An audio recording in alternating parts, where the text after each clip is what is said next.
live at the Starbucks, ladies and gentlemen, for a special winter edition of Just Joshing on the Weekend. My guest, she is a badass metal drummer. And I can say that from firsthand experience because I've listened to her at least one of the bands she's actually involved in. This is Cierra White. I get that. Did I say your name right? I got it all right. I didn't screw up anywhere there. Everything's great. It's all good. So how you doing today? I'm good, man. Honestly, Lil, we have our coffee. Nice. So, my coffee. We're good. Yes. Caffeination for us all. High five, right? Right. Yeah. So you, like I said, I got to listen to your band, like Avocash and Thorn, basically where I heard of you because I interviewed Adam for the podcast way back actually quite a while ago, about 40 episodes ago now, and it was just like, oh, wow. yeah, I do this on a regular basis. This is kind of like my gig. Who knew my big mouth would make me money? It's true, But no, I listened to you like that band, like Avocash Nord is a really fun metal band. So I gotta ask, how did you get into either metal or into this band? How do you want to do this? Into metal because of my parents. Yeah. So my dad is a drummer still, and so he was always in and out of the house and playing shows and buying CDs and listening to them, and all. I grew up around that, and then just play music. So they started giving me some lessons. I started on guitar, drumming later, and I don't think I started playing seriously until I was probably 13, 14. Just kind of grew up around it. Like, parents would take me to shows and stuff. They took me to Ozfest when I was 9, first metal show. So that was honestly kind of scary. Yeah, it would be at 9 years old. Yeah, that'd be freaky. Yeah. It was Ozfest 2001. Okay. Wait, I was 9. 2000. So that was the year Black Sabbath reunited.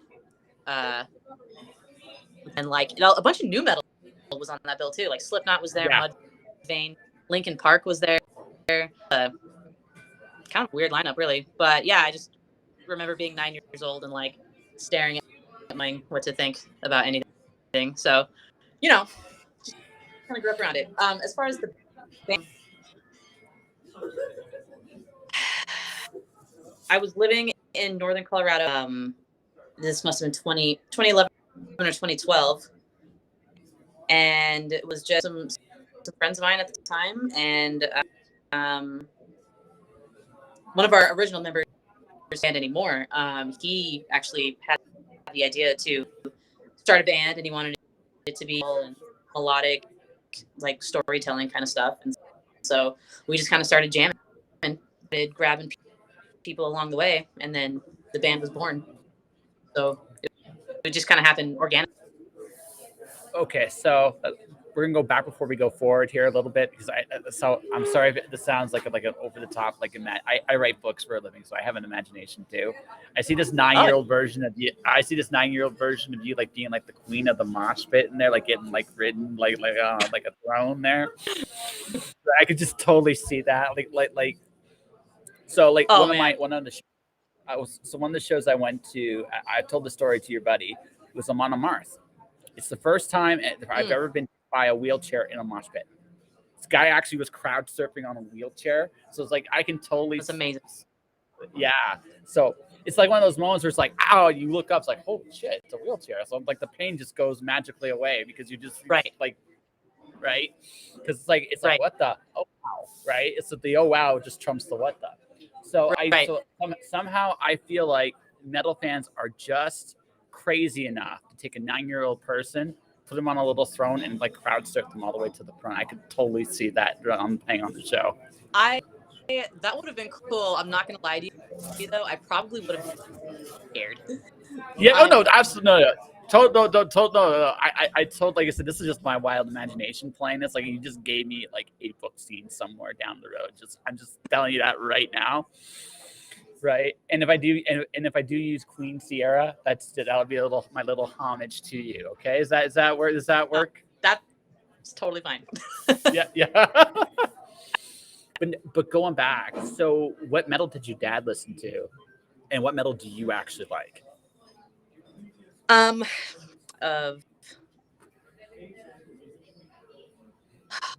it was a lot of Metallica. It may or may not be problematic now, but grown up, I will admit that. Honestly, like it was more classic rock, maybe. Yeah. I think those were probably Metallica heaviest bands that like we do as a fan. Um, other than that, it was a lot of like Sabbath and Dio, Kansas, like whatever was playing on the classic rock stations, really on predominantly. And then of course, like there was all that, and then Dad also had like Suffocation CD, Sepultura, and just like the heavy shit that I just time. Like I want to say 2003, we started really getting into Slipknot, God, Shadows Fall, like God forbid, all those bands that were in the States at the time. And those first three specifically, Slipknot, Lamb of God, and Shadows Fall, that was 2005 when Slipknot dropped that record. We actually, my dad and I went to that show, and I think that was the first show that really made death metal, and it's pretty much been. But yeah, so I started off with that kind of stuff. High school, I went through this deathcore phase, right? I discovered Corpse, Obituary, like, like, and then kind of went down the deathcore side path, Whitechapel, and like Rose Funeral, all that hard left turn, and I got into like melodic European, and That's that's where what's my that? jam tends to be mostly. It's like the Nightwish, Blind Guardian, the I'm also getting into pirate metal. It seems doing these kind of like metal interviews now. Like that seems to be a thing. Like I love Crusade of Bards right now is a really fun band to listen to. They're from Spain. Okay. Siren from Calgary is actually a pirate. They actually do toy swords in their actual mosh pit, which I think is a really badass little cool thing to do. Right. So, yeah, I do like the, like I said, I mentioned the Monomars earlier, so I do like the little, like the heavier Viking kind of thing. Death metal's never been my thing. Really? It's okay, but it's just like like to me. Death metal, I mean, there's so many different kinds of it, right? But Oh it's yeah, definitely up with me.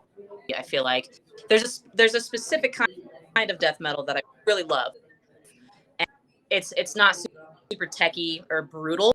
I don't think. yeah. Like I mean, some tech death bands I can appreciate the musicianality of what the hell they're doing because it's insane. But me, I like a little more groove. I like something.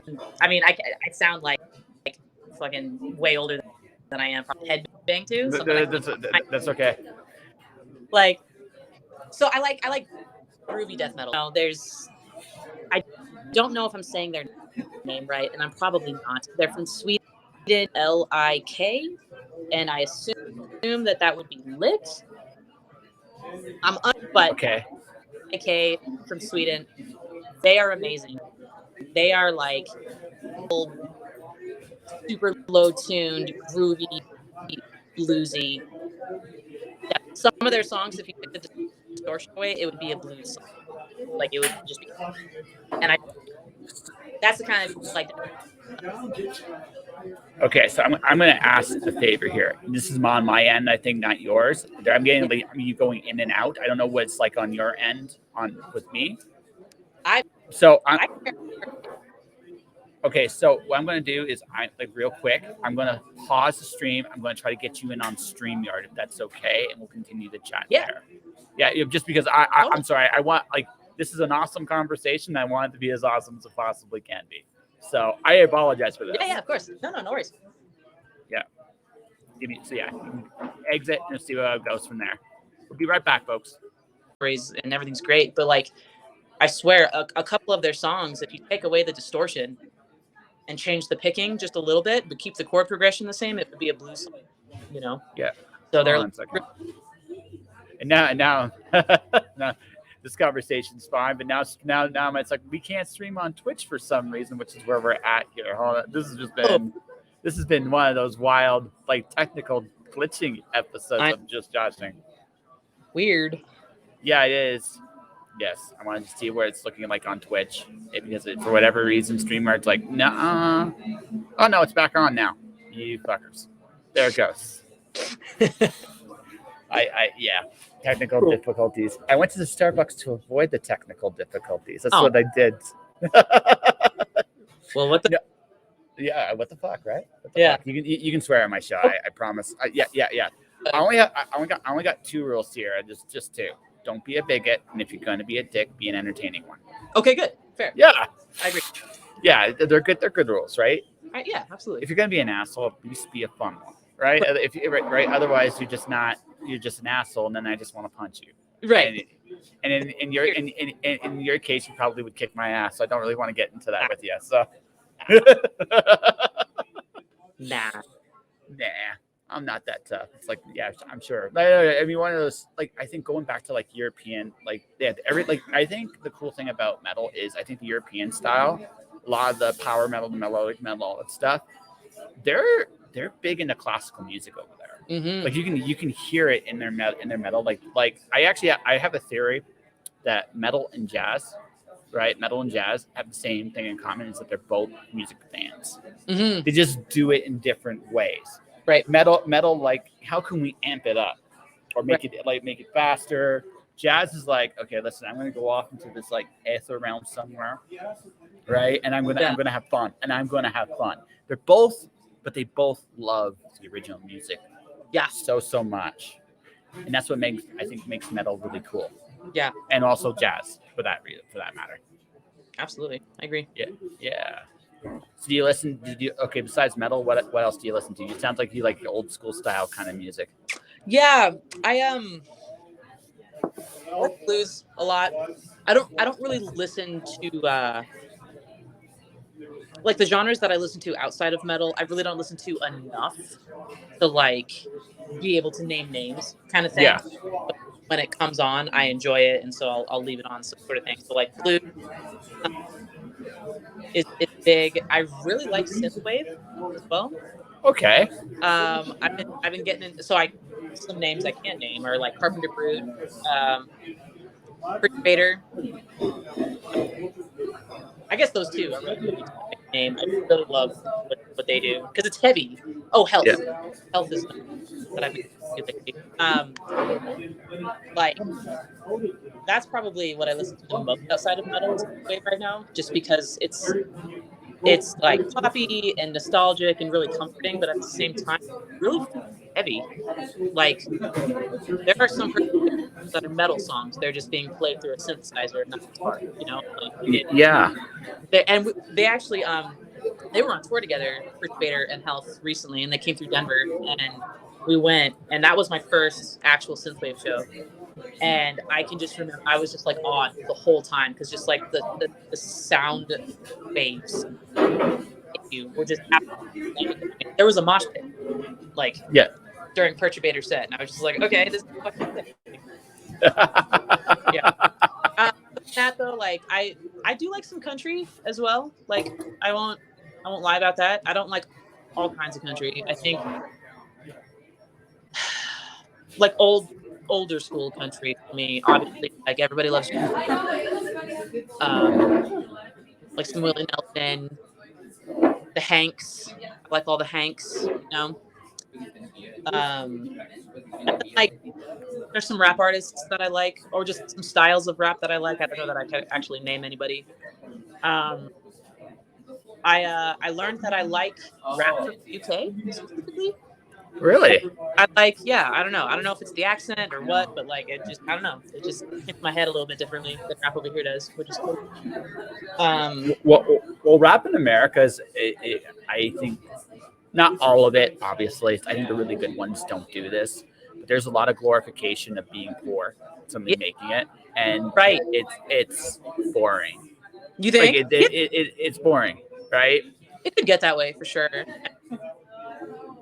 I don't know. I feel like if that's your experience, and that's something that you rap about, then like, I don't know. I mean, I don't know if it would get boring for me. Like I'm sure like there's people out there that think that like death metal's boring because they just think about. Here's the thing, right? Here's a great music's great music, great artists are great artists. They might stick within a genre of stuff, Yeah. but they'll actually say something. Like for example, like Tupac says something. Right. Right? Yeah. Right. Tupac says something. Eminem, whether you love him or hate him, says something. Right? Mm-hmm. Biggie Smalls, love him or hate him, said something. Right. Right? Snoop Dogg in his day said something. Yeah. Right? I don't know about Snoop Dogg today so much, but Snoop Dogg in his day, did it. Yeah. Right? And I say it like that because it's like, and again, I don't fault Snoop Dogg either. I look at it like this: if he's still successful and he's making records and he can write whatever the hell he wants, yeah, right. I know, right. I might like his older stuff better, but that's okay. I'm sure he might like his older stuff better, but you got to constantly push yourself in new directions, and sometimes that means you're writing about stupid shit. I wrote about a unicorn that farts out advertisements in a narwhal, so I can't certainly complain about absurd fucking shit, right? So. Because I thought that, like, if a unicorn farts out rainbows, it would totally fart at advertisements. It would get your attention enough for you to say, "Please buy my shit." Right? I think that's the ultimate use for that, right? Yeah, absolutely. Right. So, just that alone, I made your day. I can tell I made your day. That's going to be in your head now for the rest of this. A unicorn farting at rainbows definitely was not my first thought today. So that was yeah, exactly. So now we that. It's probably an improvement. I'm hoping an improvement on what you were thinking about. So yeah, totally, right? But I mean, like I said, good artists say stuff all the time, and so my favorite stuff tends. Now again, there's nothing wrong with a good love song. In fact, like I said, there are people that make their whole careers writing about good love songs, but people care about that because, listen, we all know we've all had relationships where our significant other is awesome. And we've all had significant relationships where our significant other is the shit. Like, there's no, and sometimes, and the majority of the world's music is about one or those two things. Either this is the greatest thing in my life because being in love is an awesome thing, or this is a fucking nightmare. What the heck? What's wrong with you, heart? Why are you doing this to me?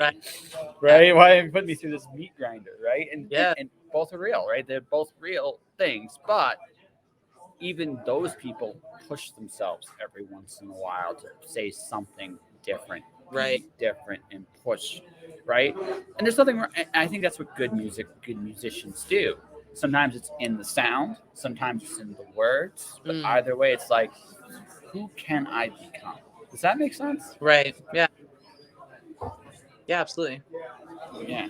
So let's see. So you're a drummer on two bands, right? Yes. So I gotta ask this. So you still got a day job, or are you like, I'm a full-fledged musician and kicking ass? Oh no, I still have a day job. Yeah. I definitely have a day job.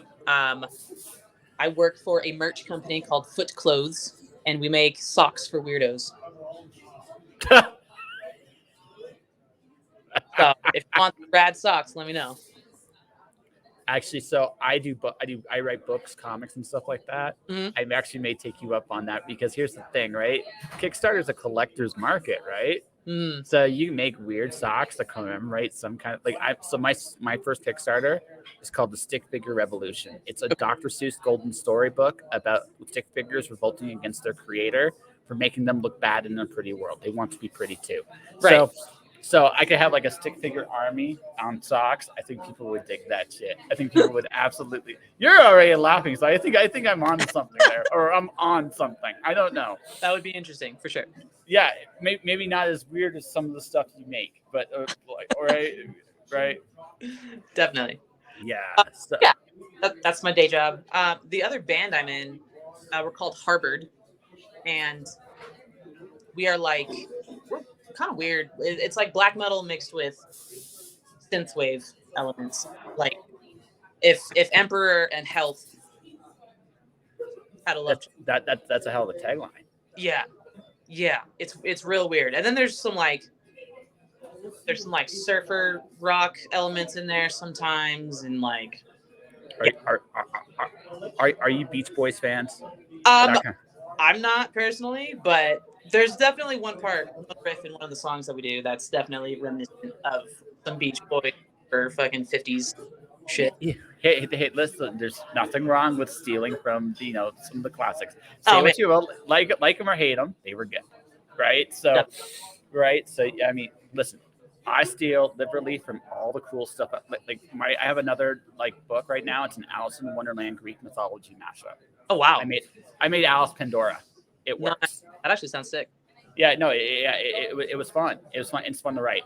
So the thing about that is, right? The thing about that is, right? When you're looking at those kind of things, right? I'm stealing from everything. I'm a thieving whore, and I'm good with it, right? So, I mean, I wouldn't call it stealing. Like, I mean, maybe it's more just like being inspired by, like your interpretation of. Yeah, no. So here's the thing, right? This is how I believe it. I think it's true in music as much as it is in storytelling. We tell the same stories over and over again. The difference is, see, there is only one Cierra White. She sees the world her own way. Right. So I could take an Alice in Wonderland Greek mythology mashup thing to you, and you'd be like, okay, you made Alice Pandora. What other cool shit can I do? And it would be very different than my shit. Right. Still the same core concept, but it would be different. Right. Because it's you. And what matters to you, what you care about, where it goes, your influences, because we see the world differently. That doesn't mean, mine isn't awesome or yours isn't awesome. It's just it's different. Right. And so that's what an artist really brings to anything we do. It's not if you're looking for a brand new original sound, that doesn't really exist. Yeah. But if you're looking for a new way to play a song, that always exists because everybody brings something different to the table. Mm-hmm. Yeah, that's a really good outlook. Because let's be real, Black Sabbath wrote every metal like they just did everything. They did, if not them, it was Man of War. If not them, it was Rancid. If not them, it was Metallica and Maiden. Right. I mean, right? All the classic stuff has been done. Mm-hmm. And everybody else is just looking at them and going, I like this, and I don't like, and I'm not crazy about this, and this, right? Right. And that's normal, right? Again, things resonate to you differently. Like, for example, Metallica, my favorite two albums, Master of Puppets and the Black Album. Those are my favorite two. Master's my favorite, but Black is really close. They're the closest things I think they've ever done to a perfect album. Not so much crazy about Load or Reload or Saint Anger, right? I'm not that they're not my things, but then you go past that, you go into the more recent stuff, right? Death Magnetic and hardwired to destruction, self-destruction. Right? Yeah. So they're closer to what I used to like, and apparently, right? On that, Hardwired is probably, I don't know. I don't know if I'd put it top 3, but it's probably top 4 for me, I think. For Metallica? For Metallica, yeah. Okay, so let's see. Master, Black. Okay, it depends how much you like their old metal, because there's something about Kill 'Em All and Ride the Lightning that's just like childlike glee, like when you listen to them, right? I think Injustice for All is, although I'm sorry for the circumstances at the end of that album, right? Towards the end of it, but you could tell even with Cliff, they were taking huge steps into the maturity of their sound, and Injustice was that. right? Right. And then Master was their like big opus prior to that. Right. Um, and then the Black album, I can see why some people hate it, but I like it. I think it's damn near a perfect album. It's not Dude, as good as Master, but it's really really good. it's so good. Yeah, Load is meh. There's some good songs on it, but it's meh. Yeah. Reload. So on that era, like I feel like because those albums came from Metallica, that was where all the backlash came from. I feel like if Load and Reload came from a different band that played that style of music, like that kind of rock and roll bluesy stuff, those would have been sick, and they would have been like well taken too. Because it was Metallica, the biggest metal band in the world, that put out Load. I I feel like that was most of the hate, not maybe the music itself. You know what I mean? so I might give you Load. I'm not giving you Reload. Yeah. Okay, Yeah. right. I'm not too familiar with Reload. Reload has like the Memory Remains and the Unforgiven 2, and it's like I'd say the first 5 songs are decent, but the album just does not hold up. The deeper you go into it, it just Yeah. doesn't. Right? That's just my opinion. Load. I look at it more like this. Like I think every band needs to go outside their comfort zone at least once. Absolutely.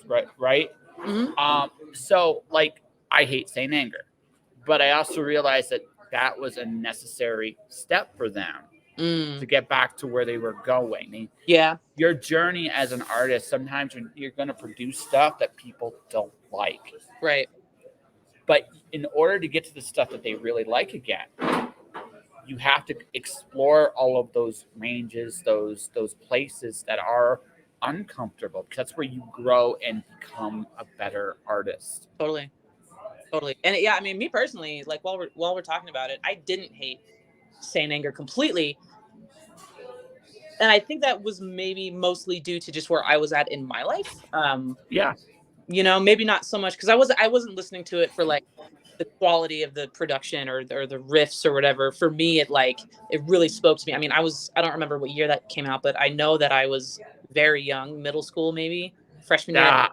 It was 2003, I think. 2003, So 2004. I was in Yeah. middle. I wasn't even a freshman in high school yet, so I was really young, and to me, it still had that. There's two things I like about that album. It's raw. Like honestly, that's the one thing about it. It is an incredibly raw album. It's not something a lot of bands would have had the guts to try. It's just raw. And I do like the song Frantic. The first song on the album is actually a really good one, and one of my favorite lines of all times on there. And that's my lifestyle determines my destiny. I love that. It's really cool. Yeah. Right? It's strong. I don't like Saint Anger, the song, so much because I listened to a song called Damage Incorporated. And when I see the same lyrics, Damage in Saint Anger, I'm just like, oh no. Right? I never know that. Yeah, if you go back to Damage Inc., it's like, fuck them all and fuck them whole. Regrets, I hit the lights and these start sex. It was originally in Damage Inc. Like that line is, those lines are there. Yeah. Shoot. Yeah. That's the thing, right? So like an old fan will look at that. It's like, oh no, right? And then I can't listen to that whole album in one sitting. I just can't. It's been a really long time for me. I just yeah. But I'll give them three props. It's raw, and it would take a lot of guts to do something like that to the world. Yeah, I think Frantic's a great song. I think of all the songs on that album, that one's my favorite. Yeah. There's a couple other ones that are nearly good. I would feel like with a little bit more polish would have been really good. But Frantic was one. It's like, okay, this one's fun. This one's actually really, really, really fun. And again, you have to put yourself out there. You have to be uncomfortable. Yeah, they did that. And I will, again, props to them for that. All right. I didn't like the result, but who the fuck am I? Right. So that's the way I feel like you have to. I mean, like you said earlier, you have to let bands change. You have to let people change. Because I mean, like, we're going to, like, we're human. We're not going to stay the same forever. Bands who put out the same record for 20 years of their career, like, they probably maybe didn't even want to do it that way. maybe they were maybe along the way they had creative outlet, they wanted to try a different thing. Maybe they were just shut down. You know what I mean? Like I have, like as an artist myself, I have a really hard time believing that like bands want to stay the same. You know what I mean? So I personally love it when bands like branch out and do something different. Okay. So there's a business end of that, right? Right. So let's say you have a hit, like a stupid, like big hit, right? Yeah. Right? How do you, like, what do you do? Do you know this works? Do you not stay there? Right? So from a purely business perspective, I get that. I Yeah. totally do. From a creative standpoint, I totally get where you're coming from because it's like, listen, I wrote about unicorns that fart rainbows in advertisements, and I'm writing about stick figures revolting against their creator, and I'm writing about Alice and Pandora and mashing it. Like, I do crazy shit. If I were with a publisher, a bigger publisher, I may not be able to do the same level of crazy shit. Then again, depending on the publisher, they might go to me, hey, listen, go crazier. And they'll be Right. like, That's where my mind goes, is that like if you write the hit and it gets you whatever, millions and millions of dollars, and the label loves it, if you choose to stay there, then the next hit you write's got to top that, which is real hard. You know what I mean? It's a delicate balance, right? Because you know this works, and that's the problem, right? And there's an expectation that comes with that. Going back to Eminem, my favorite album on his is the Marshall Mathers LP. Well, it's actually my favorite one's Recovery, but Marshall's probably a better album, and the reason is he actually goes in the middle. I don't know how the hell I'm going to top My Name Is. How do I do that? Right. Yeah. Fuck you, right? I can't do that, right? So, and actually, he came up with better stuff because he's like, you know what? I can't do this. I have to do something else. I have to hit a different, right? Yeah. And that's why I love, like, speaking of like going outside your comfort zone, that's why I love the album Recovery so much. He sings in that album, which is something really? Like, I'm not too familiar with Eminem stuff, so yeah. So that's the only album I know that for sure he sings in. I don't have all his albums, but that one, it's about him getting over rehab, his addictions, and his like, and he took some chances in that, and some of that was really good. Like that's why again, not everything was a home run in that album, but the things that were really were. Right. Yeah. So that's the other aspect of exploring creativity, right? Sometimes it's like you're taking a swing at the bat. I don't know how big of a baseball fan you are. I mean, if you are a baseball fan, cool. If you're not, that's okay too. This is just an analogy.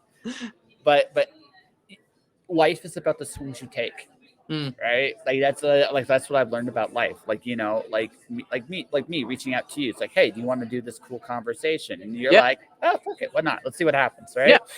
Yeah. Right. That's a chance. We're both taking a chance. For all you know, I'm nuts. Well, I am. That's okay. That's okay. Really made her take there, ladies and gentlemen. But that's okay. Yeah. Hey, it's okay. But the idea is, right? Life is about chances. Yeah. Life is about the time you take meeting and interacting with people, but also in terms of like those are the little things, and then in the big stuff, what do you dream of? And are you going to take a swing at each and everything you want to do in this life? Because I don't know about you, I'm a world-class fuck-up. I've made a million mistakes, but I'm doing my damnedest not to have any regrets. Right. That's good. That's like that. You like that, huh? Yeah. Positive. Inspiring.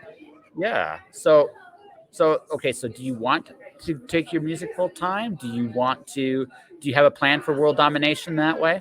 That is the goal. That is the goal. So that's for you. That's the goal. Yeah. It's just I guess the stage that we typically get hung up on is making that step, taking that step from being a local band to a non-local band, and like the space in between those two steps is kind of where we're at right now. Like we're reaching out to when I say we, I mean Okash and Thorn. We are like we've got 2 new tracks that we're trying to release here soon, trying to shop those around, looking into like getting management and label support, like learning that it's kind of like when you are searching for your very first real job ever, right? Like you Yeah. go to an interview and you bring your resume, which has nothing on it, right? Nothing of notes that they want to read about. I mean, we've like Okash and Thorn's been a band for 10 years this year, and we've played a lot of local shows and we've opened for a lot of national acts in our hometown and stuff. But as far as like traveling and touring and whatever money, sales, and things that they want to have, that list is very short for us right now. And so we're trying to work up to like actually, having something like that. And like when you go for your first job interview, everyone's like, cool. So where have you worked at before? And you're like, well, this would be my first job. And they're like, cool. Well, we're looking for somebody with a little bit more experience, maybe come back to it in a year. You know what I mean? That's kind of like Okay. the cycle that we're in right now, as far as like reaching out to labels and being like, hey, we've got these 2 tracks, da da da da. And they're like, cool. What's your XYZ 1, 2, and 3? And we're like, oh, well, we're new to this part of the world. And they're just like, oh, cool. That's just kind of where we're at. Okay. So, Can I ask a fun? I'm going to ask a serious question here, and then this is just what I. And then you're talking to a guy just last 2 weeks got his ass kicked thoroughly, but still doesn't matter. Do you believe you can do it? I think so. You're confident, 100% confident with that. Absolutely. Would you like some advice? Sure. Lead with that confidence. Everything you told me, I don't give it. Like you just said, I don't give a shit about. And I'll tell. And here's why. So I've been a freelancer for 2 years. I've been publishing articles. I make videos. I've done shows for companies. Lots like Yeah. I guess I'm a producer. Oh my god, I'm a producer. Okay. Anyways, but here's the thing. So I was still doing day jobs and stuff like that, and again, I can't speak to your responsibilities. I might be also a part of the process too with you. But what ultimately comes down to is this: do you believe you can do it? And I know that sounds like a really lame answer in one sense, but the difference is okay. So when my first year, I was like, okay, I'm not going to fuck this up. That was a mistake. I didn't make very much money with that mindset. Yeah. The moment I went to, I'm going to do this. Most months, I'd make at least 4 figures as a freelancer. It's not quite a job. It's not quite pay. As of 2 weeks ago, I only had it for a minute, but I was actually at the point where I was making enough money as a freelancer to pay everything and have money left over. And I hit it for one brief second, then it was taken from me. Yeah. But it doesn't matter, right? Because that belief that I'm going to, so what? I got knocked down. Now the next time I grab those things, I'm going to keep them. I'm going to rock it, and I'm going to kick ass. And you can hear it in my voice. I believe that.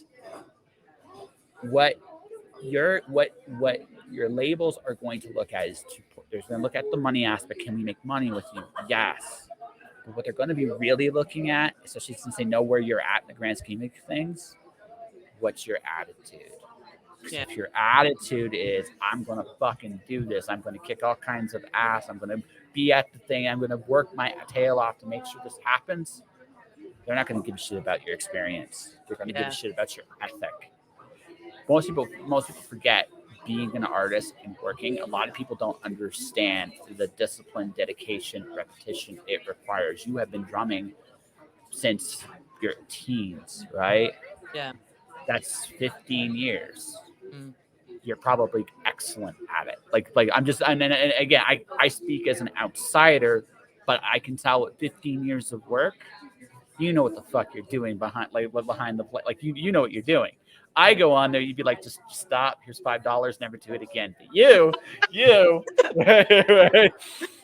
but and I say it again, and I say it like that because you've got the skill set, you have the experience, you've never been on a big scale stage.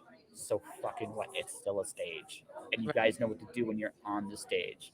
So instead of thinking, better to believe you're a giant. Believe that you're a giant that's willing to learn. If you have that, they'll be like, oh fuck, oh fuck, these guys are serious, and don't go in with like, oh, I got a blank thing. No. How about be like, no, I'm the shit, but I'm willing to learn because I don't know everything. Yeah. Does that make sense? Word. Oh yeah, I'm putting pins in all this. I might just clip this and call it "Be the Shit" because that's it. Cool. Because you have the skills. You do. You've performed. You've shown up. You've done your thing. You put in your practice. You've listened to it, to the music. You first copied it, and then you made up your own stuff. Yeah. Then you got really good at making your own stuff. You found people that are like-minded enough to make something really wonderful. You guys have you're a very fun band. Like you're the perfect live band. You're the perfect live band. You're fun, right? And that's just what I think of your music. You worked your ass off to get to that point.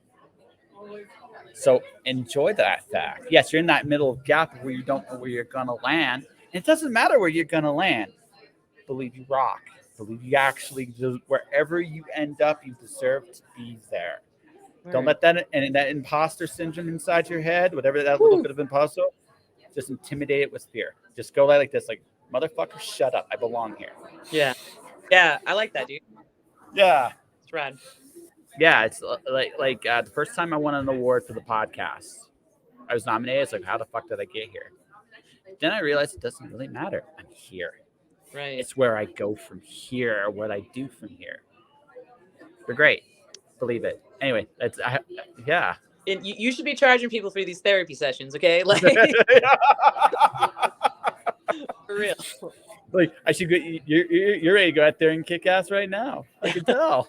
Like, shit. Well, thank you, man. No, that's again, that's the thing. Attitude's everything.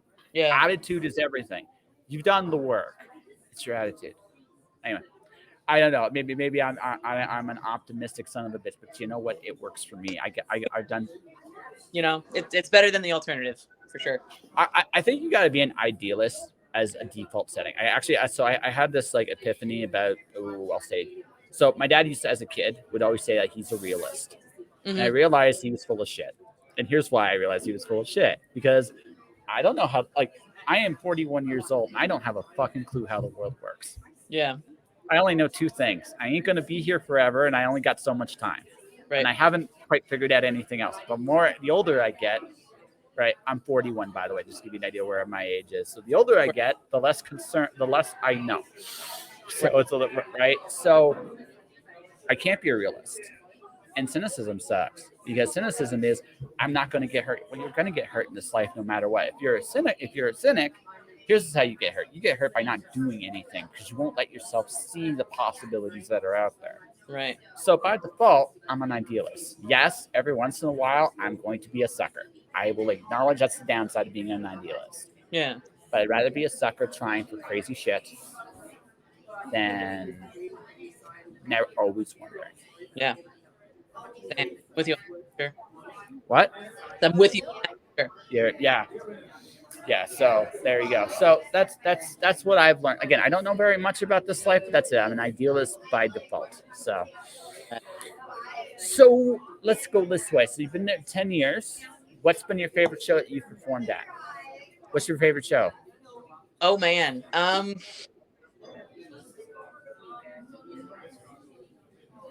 So there's a couple. We got open for Tier one time. Well, twice actually. We've opened for Tier twice in Denver, and that's a big deal just because like we're all huge fans of Tier. Obviously, being in the folk metal niche genre, Tier's a very big deal.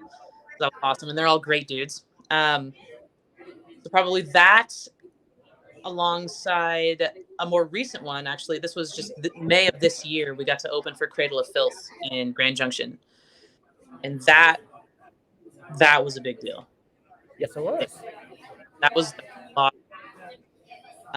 But there've been so many. I mean, we've opened for Arcona a couple times. We got to play with Metzatoll on that tour as well. Uada, Wormwitch. Our buddies Havoc and Allegion, we've played with them quite a few times over the years. Yeah, there's been a lot actually. Yeah. But I think those two, Tier and Cradle of Filth, are probably my two favorites. Yeah, and you're like, and did you have that holy shit I'm doing this moment? Oh yeah. Definitely. And the cool thing about that too is like getting to play shows with bigger bands, I mean, you get to see a little bit of the other side, you know? Because I mean, like, I feel like growing up, you go see metal shows and like the people are so big and they're almost like gods as when you're kids, and like you just can't fathom the fact that you're seeing these people do this thing, and it's all very magical, right, and mystical. And then like you grow up a little bit, and then you get to see the other side of it, and then you kind of just realize like, oh shit, these people are just people. Yeah, for the most part. Like just like me or you or whoever the fuck, you know. So like getting to hang out with some of these bands and like just pick their brains about shit is it's actually really humbling, because we're all fucking going through the same shit, it seems like. So Oh no, absolutely. No, you just the scale is different. That's all. Yeah. But it's the same. It's the same shit. It's like, who's the fuck? How can I get new people to listen to my crap? That never gets old, no matter how big you get. That's Yeah. always going to be your challenge. It's like, I need more people to listen to my shit. How do I do that? And Right. The answer is more music, because that's how it seems to work. And then they go and they talk, and then I mean the other difference too is the prep.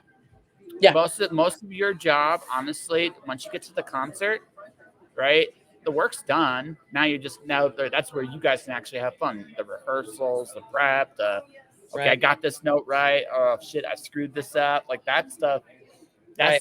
That stuff's the real work. And then when you get to the stage, you run doing your show times, looking at if you have special effects, you run everything through, right?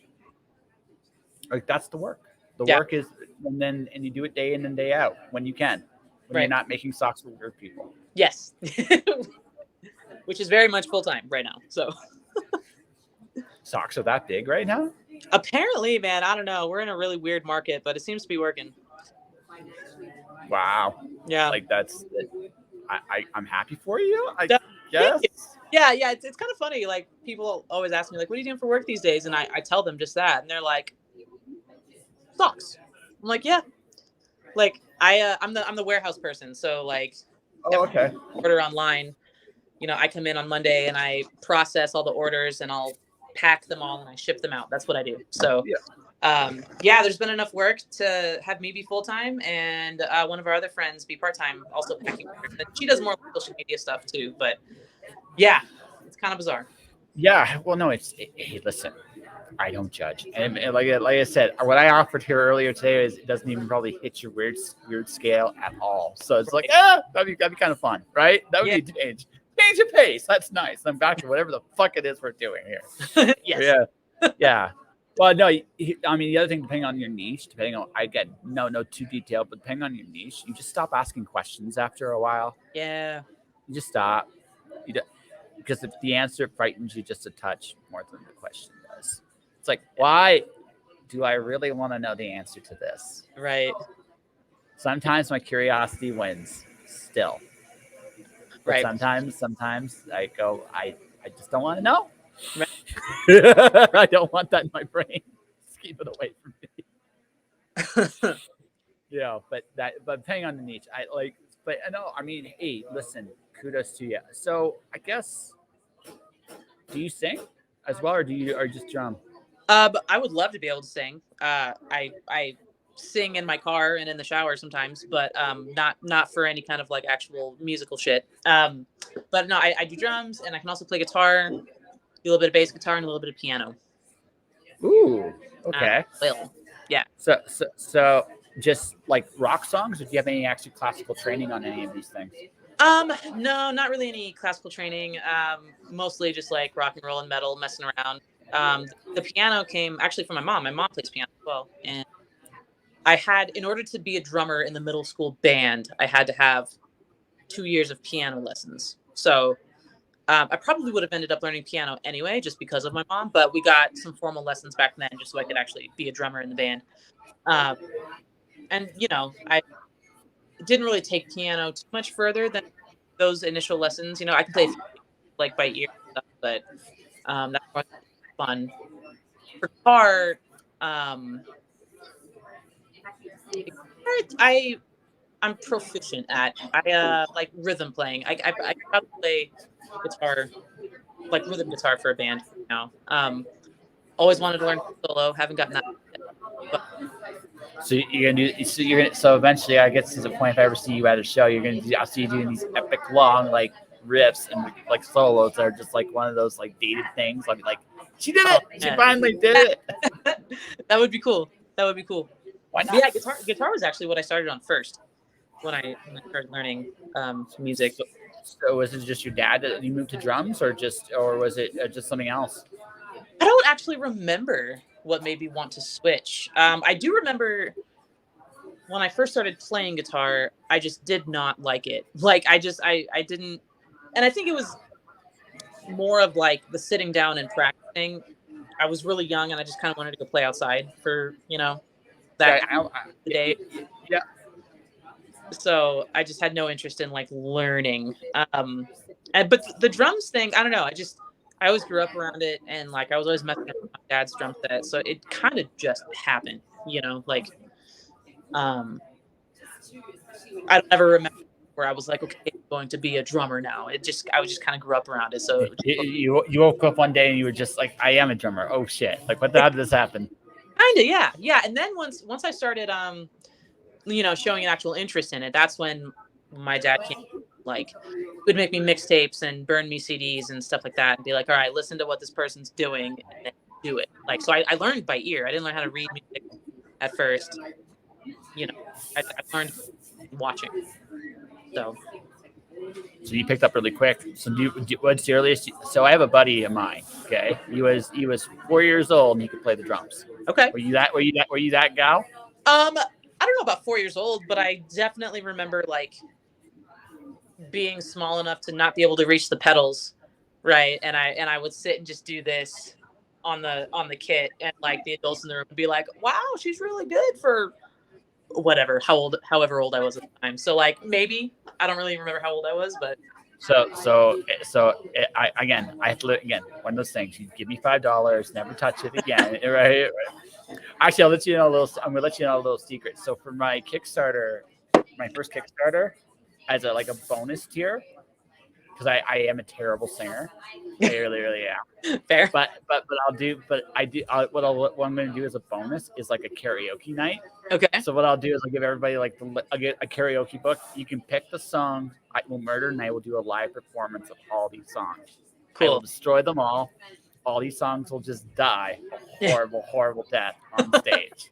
Cool. Because I had some friends that go, hey, I'm doing karaoke. What are you going to recommend? And they pick like the hardest freaking songs to do, like a Meatloaf song, and then you listen to it, and you're like, I don't know good singers that can do half the shit he just did here in like 5 minutes, right? That's tough. Right. I go to a karaoke night. I haven't been lately. Usually it's once a month. One of my good friends, Ria, she hosts karaoke at one of the metal bars here in Denver. And I'm not gonna lie to you, like I would not do karaoke at Black Sky with these people because everyone's so good. Like, I mean, Denver's kind of blessed with a lot of good musicians, like all across the board, singers of all different genres. Like, we just have a lot of talented people here, and people go to karaoke, and it's supposed to be like everyone's supposed to kind of suck a little bit, and like have a good time and whatever. But the people that do karaoke at Black Sky, like most of them are actual vocalists, and they all sound fucking great. So I just go for like moral support. I just sit and like drink beer and cheer people on. That's what I do. Okay. So I started drawing, and I had this terrifying fear I would suck. Then I had this wonderful thought, and I've carried this with me with any art I do going forward. Yeah. So what if I suck? Right? Because and I know that sounds like very like, okay, that's kind of lame, but here's the thing. I've gotten to draw with one of the people I got to draw with on the show. She's an animator. Her first credit was Avatar: The Last Airbender. Oh wow. So they don't give a shit that you suck. Yeah. Just right. If you're gonna have fun, right? And hell, go the full mile. You know you're going to suck. Pick a song that you're absolutely just going to kill. It's like it will die like within a minute of you. I killed the song. No, literally, it just died right in front of me. Right. I did an Aerosmith karaoke in Ottawa, Ontario. Okay. Ballsy. Yeah. But yeah, I tried Falling in Love is Hard and Knees. 20 years ago, I could do it. 20 years ago, I was actually capable of doing it. Okay. Not 20 years later, I couldn't do it anymore. I really couldn't. And Aerosmith's not necessarily the easiest choice either, depending on the song. No. Depending on the song. So so it's like I went this to anyone that was an Aerosmith fan last night. I'm so sorry. I Yeah. murdered your song. Apologize ahead of time here. It's a Canadian thing to do. It's like I murdered your song. Yeah. I'm sorry. Sorry. I'm sorry. It's dead. I'm gonna murder something else now. Okay.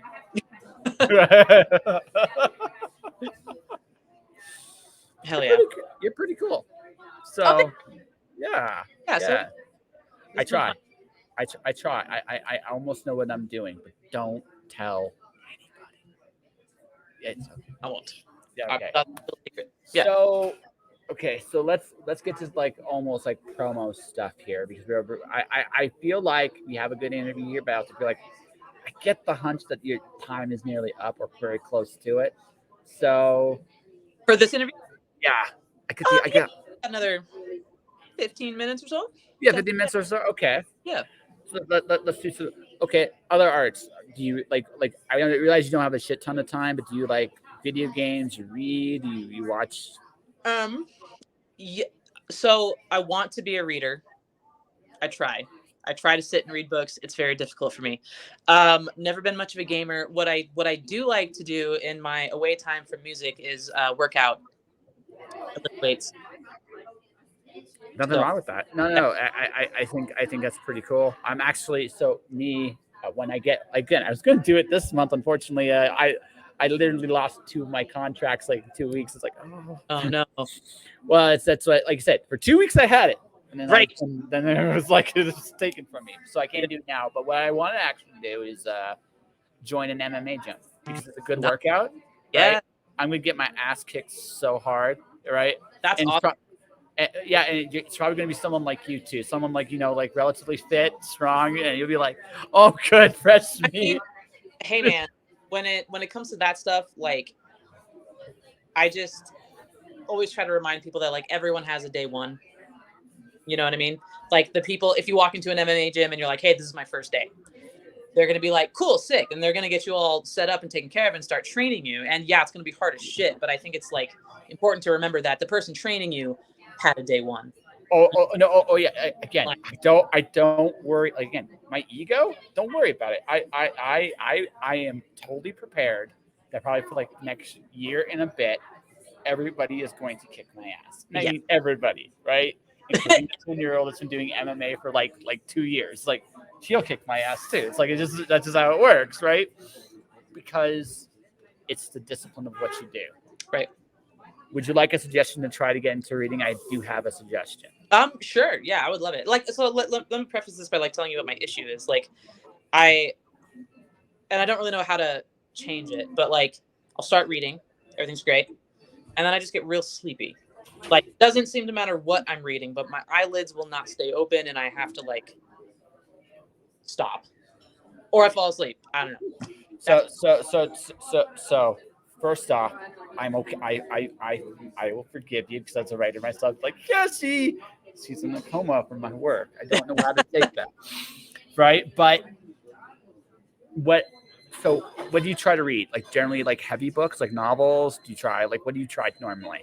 I'm still trying to get through Lord of the Rings. I'm a huge Lord of the Rings fan, but I am a movie fan first, and I am trying to read the damn books. I that would not have been my first choice. Right. I know. I've gotten 3/4 of the way through the Silmarillion. Whether I understand it or not, it's a different story. But my! I've made it to like the last like probably 80 pages, right? And then I always have to put it down. I've made it almost all the way through the Fellowship. And almost all the way through the Hobbit. I have a terrible time finishing books. Like I don't know what it is. Okay, so Hobbit, all the books you've just suggested to me, the only one I would even consider putting on your list to start with would be the Hobbit. The Hobbit, I know. That's the only one. Because Fellowship of the Ring was from like so. I think this is an important preface for anyone listening to this. Tolkien wrote the first epic fantasy, that modern epic fantasy that we know today. Yes. So it's not as clean, smooth, and clear as a lot of fantasy today. That all said, without Tolkien, there is none of these guys. So everybody on it, right? There's none of these guys. So So, okay, so I got two ideas for you. Okay. First off, no to the Silmarillion. Let's just no. No, Silmarillion. Okay, this is just my opinion on the Silmarillion. It is a great book for a writer to understand world building. It's a great world building book. It is not a great story. It is a great world building book. Yeah. So if you're really into the lore of Lord of the Rings, and if that's your passion, cool. Yeah. But if you're not, if you just want to actually get into the habit of reading, that is not the book I'd start with either. That's where, if you're a diehard Tolkien fancier, I will say go nuts. Just maybe not. That wouldn't be the first choice. Totally. Right. So I'm gonna give you two recommendations then. Comic books. Okay. Graphic novels in particular, not superhero stuff. Although if you want superhero stuff, you can do superhero stuff. All right. Right. There's a lot of graphic novels that aren't necessarily superhero related. Now, the beautiful thing about them is the stimulation of words and pictures probably will keep you awake. Okay. Right. And gives you like the basic discipline. When I first started really seriously reading, it was comics. All right. And I was 8 years old, and I was reading I was reading the superhero stuff, like the Green Knight, because this was in the like late 80s, early 90s, before all the really cool shit came out. Mm-hmm. So now there's all kinds of cool shit you can read, right? So I read a lot of comics as a kid. So now I'm reading, I read novels too, but I also still read comics, and I still do like stuff like that. I recognize it's also just about the discipline of your mind. Like, you seem like a person that's more active. You like physically doing shit, and because you like physically doing shit, that slow down for you, right?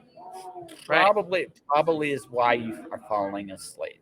Okay. So the counter argument to that is pick something that's a little slimmer, has words, but also has pictures, so it tells a more thing, and maybe break you slowly into the habit of being able to take a seat once in a while.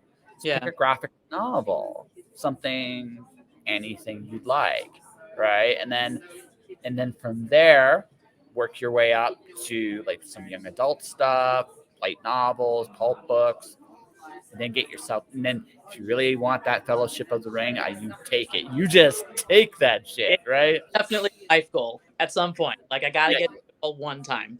Yeah, no. So you work your way up. So you start again, comics, YA, some YA, not depending on what you like. Like again, obviously you have your taste. Assuming Lord of the Rings, I'm going to assume fantasy is a big thing for you. Yeah, I love fantasy. All different kinds of fantasy. Like, I love Lord of the Rings. I love Star Wars. I love Harry Potter. I love all of it. Avatar was sick. I'm all over the place. So, have you read the Harry Potter books? They're a good show. The first, they're a great choice. Yeah. Right? They're a great choice. The fourth book's a little daunting. It's big. Yeah, I remember I got to the Goblet of Fire and I was like, okay. That's a big book, but so I mean that's an example. Like Prisoner of Azkaban's my favorite of the Harry Potter books. Same. So it's my favorite one by far. Even after reading 4, 5, 6, 7, I love that Harry became an adult. Like that's the book where Harry became, in my opinion, he did one of the most adult things ever, and it's that in Azkaban. Everything else he did was not as impressive to me as that moment when he decides to spare Mr. Ratman, Pettigrew. When he spares him. That is one of the most noble. Especially because you see how much of a struggle that is for him. Right. So I mean that is such a real moment, and it's one. In my opinion, it's Rowling's best writing by a shot. My opinion, right? So. Harry Potter book 4, see, this is what happened. When 3 came out, she exploded and she became really, really famous. So, and everybody just got caught up in the Harry Potter craze at that point. And she wrote, and also her kids were a little older, so she wrote slightly more complex books. Yeah. But Harry Potter is a good choice. It's a really, really good choice. So I mean, if you want to go the novel route, that's the one I would start with. Okay. I just interviewed an author by the name of Marissa Mayer. So she has a series called Cinder. It's about Cinderella, but if Cinderella was a robot. Oh, rad. Yeah. This is why I'm suggesting the YA for you, because it's You seem like one of those people, because again, and you're a metal person, you'll take a classical idea and you'll love seeing it reimagined in a cool and different way. Yeah. She's a good author choice for you, right? So I was like, give her a shot. So again, these are not the hardest reads. They're not necessarily the easiest, but they're not the hardest. Right. And if that's your route, you'll work your way up, then you'll be able to then you'll go back to Fellowship of the Ring. This is the only problem. This is the only downside to the strategy, though, Sierra. This is my warning to you. Okay. You're not going to be able to look at Lord of the Rings with the same level of writing, with the same level. You'll respect it because he was first. Right. You'll be like, these are better. They're just better. That's it. I'm a Wheel of Time guy. Robert Jordan's Wheel of Time. I've heard a lot about that series. Yeah, that was my first fantasy series. So when I went to read Tolkien, I went back to Tolkien after reading that. It was like, I respect where it came from. Because without Tolkien, there's no Jordan. But yeah. Was it like that because you found like Tolkien's writing was just so much more dry compared to? It wasn't not only just dry. Tolkien has a tendency to Hobbit's different. The Hobbit's different. Hobbit is a full narrative story. He is dry in that, but at least the story moves. Like the Hobbits will go off on their journey, and then they'll get sidetracked by this thing, and then this thing, and then this thing, and then this thing, and Tom Bombadil, and then this thing, and then they'll go back to the main story. Then they'll go on because he wrote it that way, somewhat on purpose. Right. So when you get to like the more modern takes on that kind of fantasy, which is Robert Jordan, if you want to go like to today's time, that would be Brandon Sanderson. Okay. Right. So if you look going back to that like style, narratives got tighter for the most part. For the most part, narratives got tighter.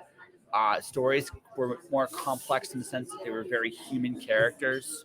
They were explored a lot more, fleshed out a lot more. Again, without Tolkien, none of this happens. Right. But it's like we broke ground with this, and people just expanded upon it right from when Tolkien finished. Like Terry Brooks, there's Terry Brooks, David Eddings, and it goes to Jordan, George R.R. Martin's Game of Thrones as well. Right. Although that series hasn't finished in book form, so I'm going to say stay away from that one until that's done. I mean, obviously, but like I did not realize that the books were not done yet. The five of the so up to the first 5 seasons or 6 seasons of Game of Thrones, that's where the books end. Interesting. Yeah, so the last season may not be the shit show in the books, but I don't know because we'll never right. We can only it wouldn't be. Yes, like I said, we don't have time to do it. Talk of what did I think happened there. Yes, right. But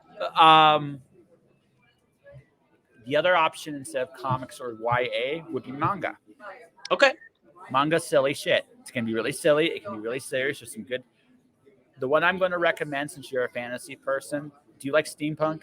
Are you a steampunk person at all? I haven't really explored that too much, so I don't really know. Okay, but anybody that listens to this show knows I'm a big Full Metal Alchemist fan. Okay, that's the series I'm going to recommend to you. The manga, Full Metal Alchemist. It's about 2 brothers on a quest to find the Philosopher's Stone because he's called Full Metal for a reason. He's got an automail arm and an automail leg, and his brother has no body. He's a pseudo iron. Ed performed a forbidden transformation, tried to resurrect their mom, and they paid a huge price for it. So now they're trying to fix it by finding this Philosopher's Stone. It's a really great. That's the pitch. Okay, it's way more complex than that. It's really like it's so. But it's a manga, right? It's been reprinted in a bunch of omnibuses and stuff like that. And again, if you fall asleep here, it's all good, right? You just drool into like the comic book material, right? Yeah. But again, it's about think of it like disciplining your mind to quiet down. Because if I were to make an educated guess about you, you're always thinking, you're always going. 100%. And relaxing is hard for you. You always want to do something. Oh yeah. It's very hard. Like days off, I will find shit to do. Yeah. There is. So I hit the nail on the hand. Oh, yeah. On the head. So okay. So since I hit the nail on the head, so for you, it's. I don't do this enough meditation, like Okay. the ability to relax. Find whatever, if you have any internal, I'm not going to say esteem, confidence, whatever the thing that is, making peace with yourself. You're what, 30? 30. Yeah.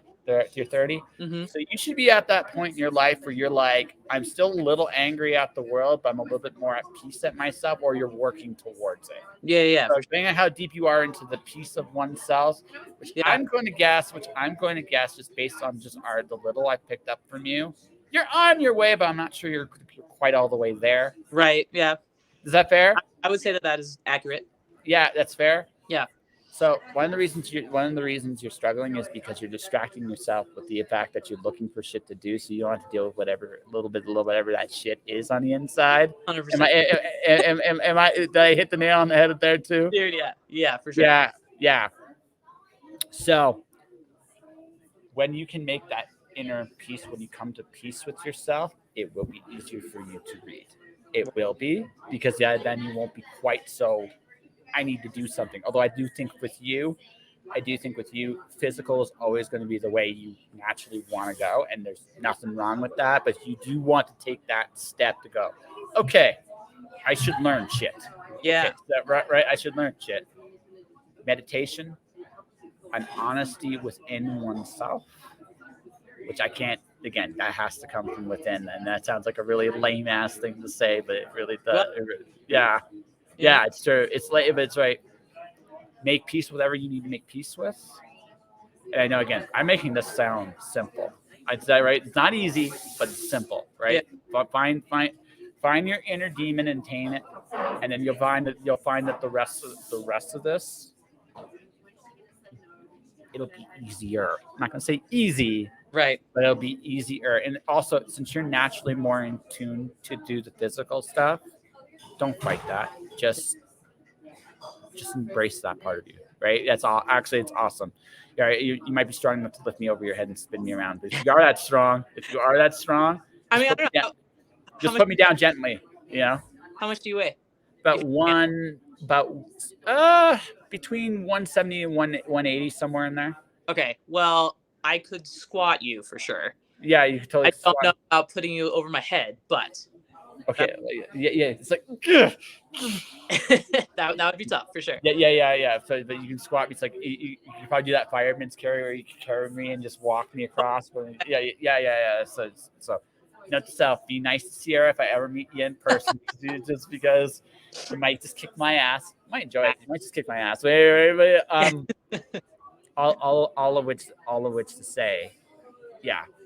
Like again, you're at 30. So like when you get to that point, you're realizing you just got there's things on the inside you do need to deal with, and when you deal with them, the more you make peace in here, the easier you look at everything a little different. That's just again old wisdom guy that still now occasionally talks to clouds and they talk back. Not, dude, I love that. Yeah, totally. Yeah, oh, man. Hey, listen. I do hope at some point in the future I get to meet all of you guys. Adam was really cool. I with him we ended up talking U.S. politics. Really, man? No. It just because I'm an American too. I'm a dual citizen, so I keep track of both sides of the border. Yeah. I want to give you all a hug because your choices suck, like legitimately suck. Yeah. I think you're going Republican again. We're not going to go too deep into this because we're near the end of the interview. I think you're going Republican again, but it's like a default because it's just like, right? It's been a lot. Like yeah, I know. Man, like, all of it. Like I just no. See, at this point, you want to lift your weights. Oh, real quick, martial arts, yay or nay? I don't do any, but I think that's also something on the list for someday. I've got a lot of friends who train different styles, but I haven't gotten into it yet. Because I could totally see that with you, like I could see you as a person kicking my ass in the MMA gym. Man, that's funny actually that you say that. It's funny because like I'm sure you run into this too, but when I feel like when you're supposed to do things in your life, you will start hearing it from different people. You'll start hearing kind of the same thing from different people. You know, all that to say is like you're like the fourth person in the last probably month that has told me that like I would be a good fighter or they could. Well, I don't know about a good fighter, right? I don't. Again, I'm not doubting your abilities. It's not even so much that. It's more like you're okay. Again, artists. We need discipline. Like just like that, we just do. We just do. And in your case, you respond. You like lifting weights because weights is zen. You're lifting. You're putting it down. You're like you don't have to think. You're being careful. There's a lot more brain power to weights than people realize. But if you've done it long enough, there's a certain zen to it. It's like you're lifting, you're relaxing. It's almost like meditation for you. Like there's a meditative quality to it. Absolutely. Right. But it's the discipline of it that it's part of the reason why it's so fulfilling. It's not, yes, it's because you're bigger and stronger and tougher and you like all that shit. But what it really is, it's the fact that you're doing some kind of practice. It's not music. It's a break from what your passion, but it's also it's exercising the muscles you need in different ways. It's like when you go after a particular muscle group and you're doing like very unique exercises to deal with those muscle groups. Right. For you, for you, music. If weightlifting was music, you do your regular workout. That's your music all the time. Right. Weightlifting is about hitting those muscles that you don't get with music, and that helps you. And when you go back, you're refreshed to do those workouts again. That's what weightlifting is for you. MMA would be the same. It would be taking that to the next level, right? Because what would happen is, because there is a point of, especially if you've got, how long have you been working now? About 3-4 years? Longer? Since 2016. So 2016? Almost 7 years. I think January will be 7 years. Okay, so you've worked you've worked out for 7 years. So at this point, now grant you'll change it up every so often, make sure you're getting the gains you need. Right. But you're not really thinking about it anymore the same way you did when you started. No, definitely. Right? Yeah. So you need something where you have to think about it again. That's what I think. That's why I think like now again, it doesn't have to be MMA. It could be like martial arts, boxing, whatever. Right. But for you, I get the feeling. I think because of how complex MMA is, you'd enjoy it. Yeah. That's that again. Maybe I'm reading too much, too little. Well, I mean, I think you're pretty spot on. I mean, I've definitely always been interested. Never, Yeah, and if you ever do this, and if you do decide to fight, cool. I mean, if that's what you decide to do. I'm doing it for the workout. I mean, I might decide at like 42, 43 years old when I actually am past the point where the 10-year-old is kicking my ass on a regular basis, right? To go, I'll be the tomato can in the MMA ring, right? Because I'm too old for UFC. I'll never get hit that. I don't need to though, right? Right. I can just go in a cage, go, what the fuck am I doing here? Yeah. Right. Once in my life, go in there, have a fight, have fun. Right. Yeah. Totally. Right. That's me. You, I mean, you're still technically young enough if you wanted to. I feel the same thing. Right. Yeah. I feel the same thing with you. It's like working out, maybe do a fight just to see what it feels like. Yeah. That'd be cool. Yeah. I think I picked up on you pretty quickly, all things considered. Yeah, definitely just like took me to therapy this whole fucking time. So like, which I'm not mad about, by the way. No. I sometimes scare some people. Sometimes so I'm glad I didn't scare you. So. Oh, man. Yeah. So listen. It's fun. Yeah, no, it really has been. We probably should promote something though before you wrap up. Yes. So, yes. So what the fuck do you want to promote? Well, let's see. Cash and Thorn, we are going to play a show on November 19th. If anyone listening is in the Fort Collins, Colorado area, we're playing at a bowling alley called 830 North. It's Chipper Lanes. That's Saturday, November 19th. Our good buddies and We Are William, another band from around here, they are out on tour right now, and that is their homecoming show. So we're playing a show, welcoming them back. So that'll be fun. And then we should have a couple tracks. We will have two new tracks, two new singles coming out. At this point, we don't have a date yet, but at this point, it'll probably be early next year. Okay. I think we're gonna probably release them close to around the same time. Be on the lookout for that. And then for Harvard, we recorded an album earlier this year. We went out to Oakland, California, and recorded with Scott Evans at Shark Bite Studios, which is really fun. That whole process is finished and is now in production for vinyl. So I know the vinyl production is kind of really far out right now, so it's probably going to be some months before that gets released, but that is in the works. So that'll be probably a mid next year thing as well. So you're busy, like I said. So I like going. Let's go full circle, and then we'll officially call it a day. So remember that 9-year-old you I imagine in like a throne, like getting like crowd surfed. Yeah. So so when you do make it, that should be like you guys think. You should just come down and like lay it up and just have everybody just get you there, throwing all the way to the Hell top. Yeah.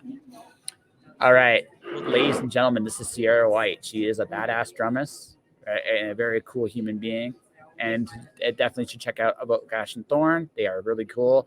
Harvard as well. And that will do it for this weekend. I'm back Monday with Josh Nealis. So for everybody watching, everybody listening, thank you for watching. Thank you for listening. Stay inspired. Keep shining in the dark. And I'll see you guys next time. Thanks for having me, man.